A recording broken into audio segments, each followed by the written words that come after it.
বাড়িতে সাজিয়েও রাখা যাবে। তো প্রত্যেকটা জিনিস আমি দেখছিলাম যে কোনটাতে কীরকম লাগবে না লাগবে। তো প্রত্যেকটা জিনিসই সত্যি ইউনিক। তারপর এইটার ওপর যদি আইসক্রিম পায়েস খাওয়া হয়, খুব সুন্দর জিনিসটা। তো এই সব জিনিসগুলো আমি সব দেখছিলাম একে একে। তো তারপরে ওখান থেকে আমি ব্যাগও দেখছিলাম। তো ওখানে আমার একটা ঝুড়িও পছন্দ হয়েছিল। তো ঝুড়িটা দেখতে দেখতে এখানে এটা ফল রাখার জায়গা, আর তারপর ওখান থেকে আমি একটা রেড কালারের ব্যাগও খুব পছন্দ হয়েছিল। কিন্তু যেহেতু আমি একটা ব্যাগ নিয়ে নিয়েছি, তারপরে এই ব্যাগটা আর নিলাম না, রেখে দিলাম। তো তারপর ওখান থেকে আমরা এই শপটা থেকে বেরিয়ে আসি। তো বেরিয়েই আমরা চারদিকটা একটু দেখছিলাম। তো এই হলো মলটার অ্যাম্বিয়েন্সটা, চারপাশটা দেখো তোমরা কত সুন্দর।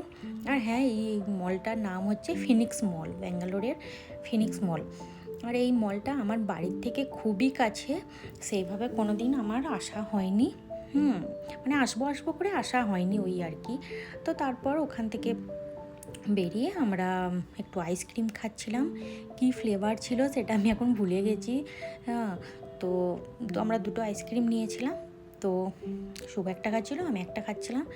তো আইসক্রিম খেতে খেতে ফুড কোর্টে চলে যাই। ফুড কোর্টে কিছু খাবার অর্ডার দিয়ে দিয়েছিলো।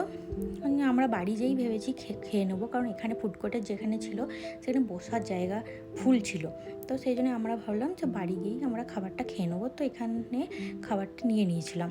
তারপর আমরা খাবার নিয়ে আমরা বাড়ি চলে আসি।